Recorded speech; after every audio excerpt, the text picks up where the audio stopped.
going to stand up here this morning. I want to keep you all on your toes. Sometimes I'm going to wander. Sometimes I'm going to move about. Sometimes I might disappear altogether. But for today, I'm going to stand here. My esteemed colleague and predecessor, David Wilcox, informs me that these windows are not as bright as they used to be. Apparently, there's a coating on the outside that reduces the light when it's that bright. It is beautiful, but it's blinding. I feel somehow as if I'm being lit over here. You must be the people on the right, the sheep, and over here in the darkness. Wow. And then one other word, and then I'll begin. Tim, what a really good message this morning for the children. When my kids were little, I used to carry a bunch of change around in the car so that whenever we came upon a kettle, I would give them a dime or a quarter or whatever I happened to have and kind of make them, but also teach them to drop money in the pot. It was a way, I hope, of stirring up generosity among my children who are now in their 30s and have to be generous on their own. Daddy can't help them anymore. But you helped us to remember how we set examples to our kids in terms of the need to be generous, especially at this season, but at any season. Thanks for that.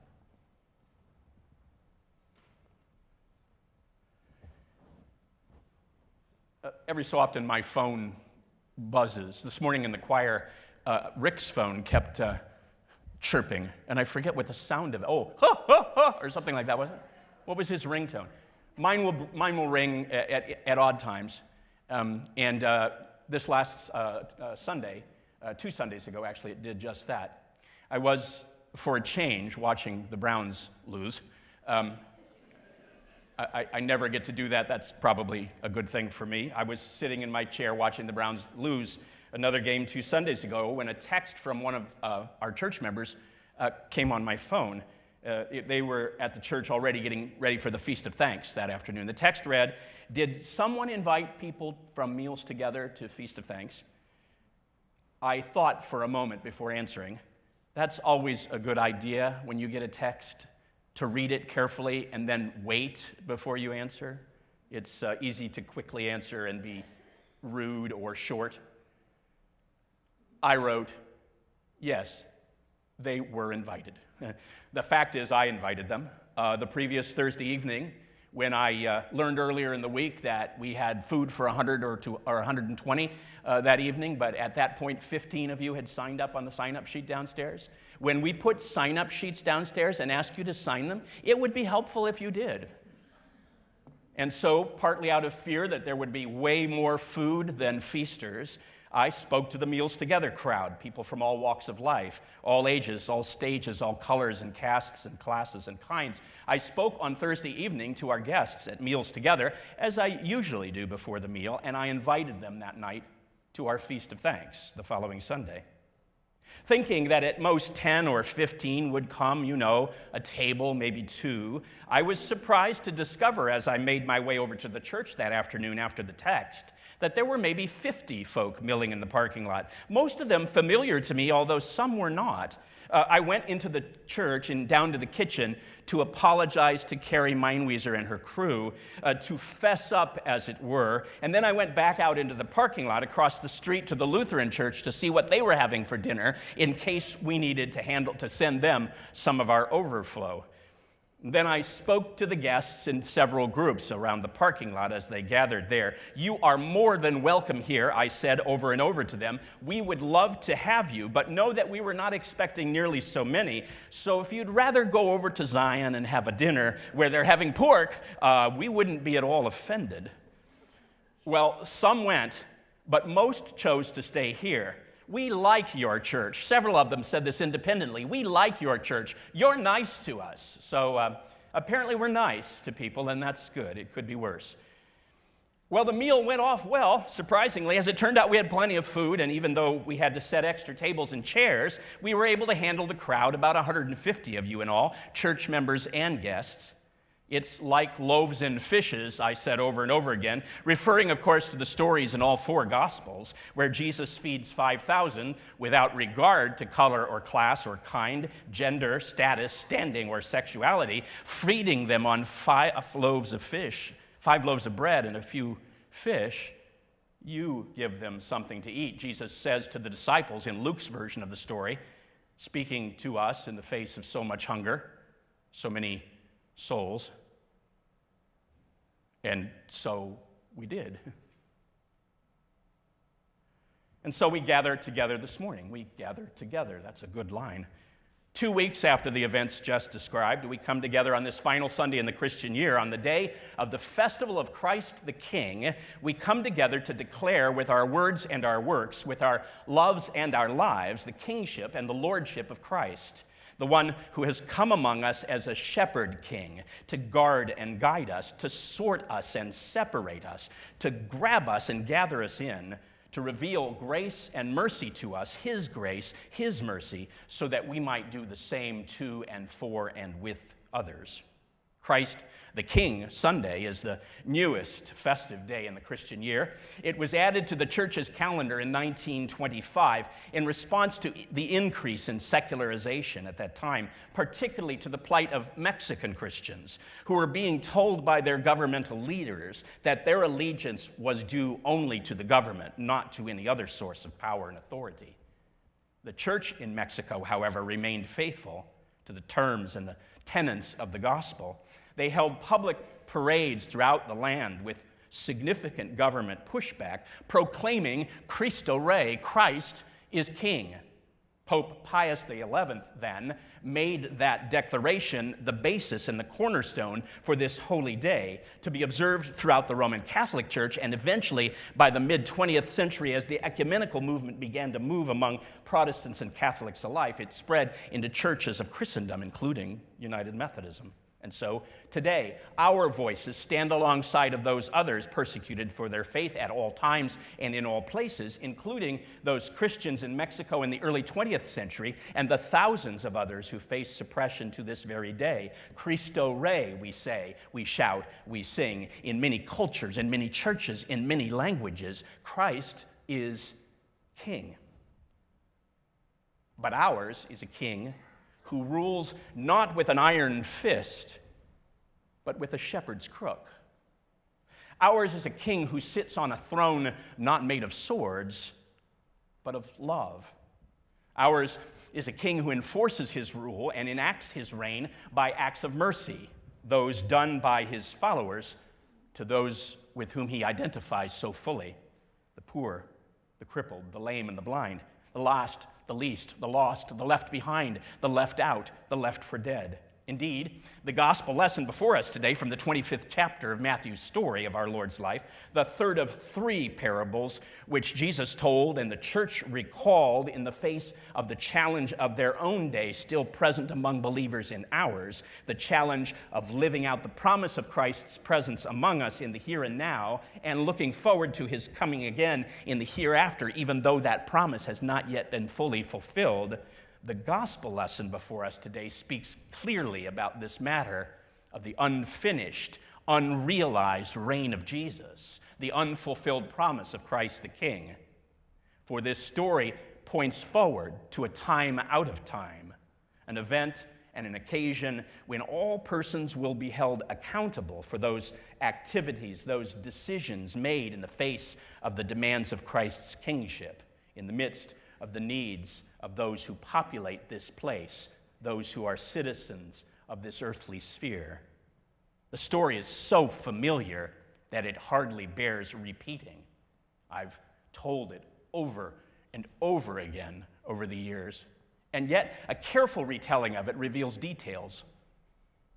On some future occasion, a time out of time, the Son of Man, that ancient figure of Israel's hope, the one pointed toward and portended in the Hebrew Bible, hoped for by prophets, priests, and people, the Son of Man will gather all the nations before him and divide them, as a shepherd separates sheep from goats. The former are permitted to process by the king on the right, while the latter pass by on the left. And the criterion for the separation and the sorting out is this: the sheep are those who have seen persons in need and have responded with some measure of mercy, some means of grace.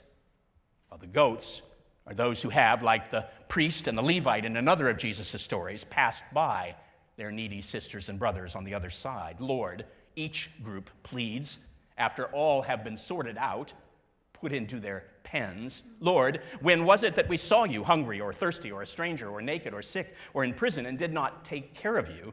And to each the Lord responds with the same words, truly I tell you, just as you did it or did not do it to the least of these, you did it or did not do it to me.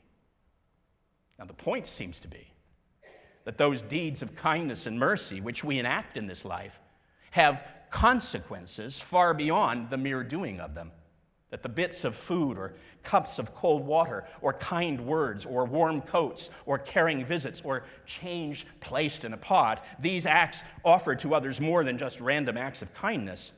In fact, persons who carry out these deeds are acting in the place of and after the example of Christ, on behalf of and directed toward this one who claims lordship and kingship over us and all this day, a kingship that causes him to identify fully with those over whom he rules, a lordship that causes him to take on the passion and the pain of those for whom he lived and died. This, then, is our choice, the choice of this one whose reign and realm and rule we celebrate and commemorate today, that we would serve others as slaves rather than rule over them as monarchs, that his power would be made perfect in weakness, that his life would be made more complete as a result of his willing death. Such, too, is the choice offered to those who would follow him, those who serve after his example. We are to do the will of God, to show grace and mercy in response to Christ's claim on our lives and on the world, this one who gave the gift of life, a gift meant for all, for you, for me. The author Anne Lamott has taught many to see the world with new eyes, with altered ways. She came to Christian faith late in life, and as a result, the blinders that those of us who are part of communities like this have unknowingly worn for many years, those blinders were never offered to or worn by her. Lamott began attending the St. Andrew's Presbyterian Church in Marin County, California, when she was 30 years old, her life in a state of total disarray. Over time, she began to change, and as the years went by, she even came to love that congregation of disparate and diverse people to whom she dedicated 2 of her books. In one of them, Traveling Mercies, Some Thoughts on Faith, Lamott tells the following story. One of our newer members, a man named Ken Nelson, is dying of AIDS, disintegrating before our very eyes. He came in a year ago with a Jewish woman who comes every week to be with us, although she does not believe in Jesus. Shortly after the man with AIDS started coming, his partner died of the disease. A few weeks later, Ken told us that right after Brandon died, Jesus slid into the hole in his heart that Brandon's loss left, and Jesus has been there ever since. Ken has a totally lopsided face, ravaged and emaciated, but when he smiles, he's radiant. He looks like God's crazy nephew Phil. He says that he would gladly pay any price for what he has now, which is Jesus and us. There's a woman in the choir named Ranola, who is large and beautiful and jovial and black and as devout as can be. She's always been a little standoffish from Ken.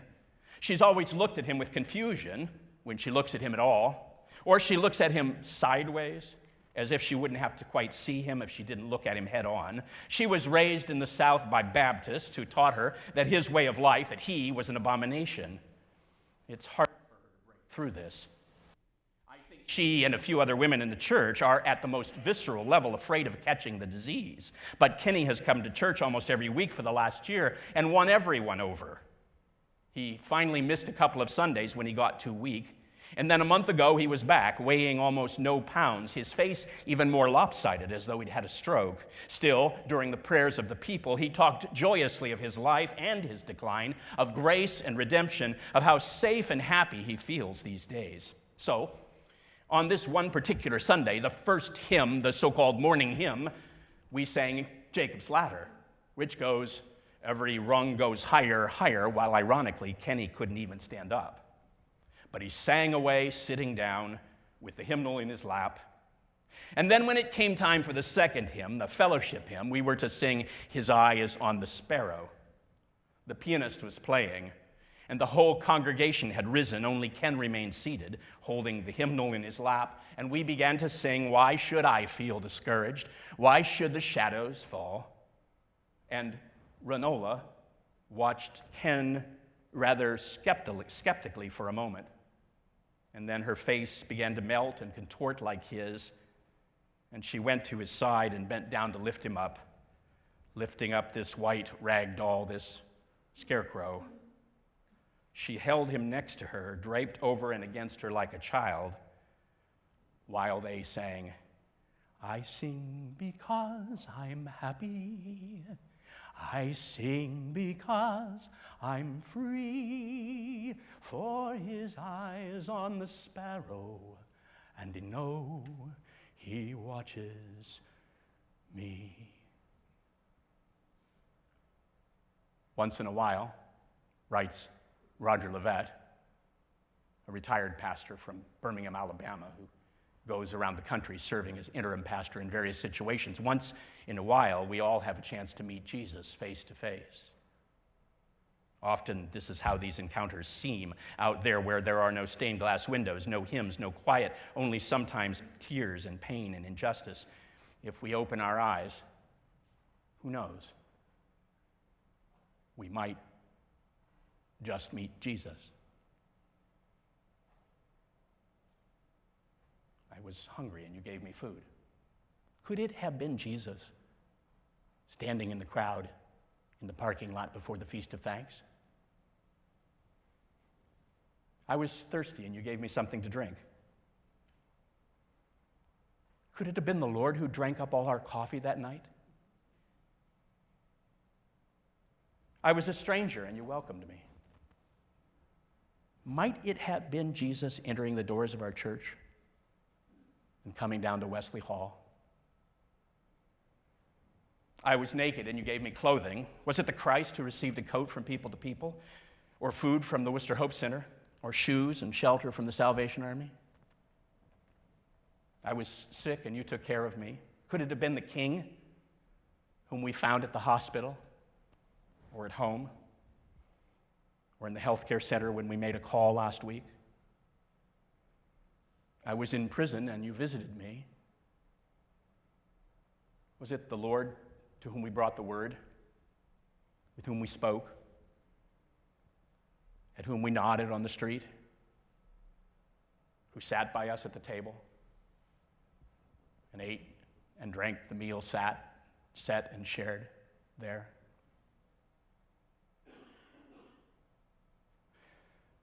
On the day of the Feast of Thanks, before I left the church that morning, my phone rang. I answered it, and a woman's voice came on the line. She said, "Can you tell me more about the meal you're having at your church tonight? I heard you invite us at meals together last week, and I just want to know more." Well, I told her what I knew, that we were serving turkey and all the trimmings, that the dinner started at 5:30, that the doors would open around 5, that she would be more than welcome to come. Last week, I received an envelope addressed to the church. Pastor Charlie, the card reads, "Hi, I'm the one who called you on that day of the meal. I went, and it was delicious. Thank you so much. I enjoyed talking with the people, and the food, scrumptious." The card came with a gift. A monetary gift, not a large one, not nearly as large as some of us are able to give, the widow's mite, really. But the real gift, at least to me, was her willingness to allow us to imagine that Christ was present with us that evening, and that he is among us when and whenever we are with his people, with those who are hungry or thirsty or lonely or sick or devastated.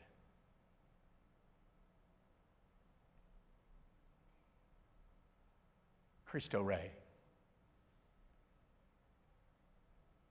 Christ is King. offered to you this day. In the name of the Father, and of the Son, and of the Holy Spirit.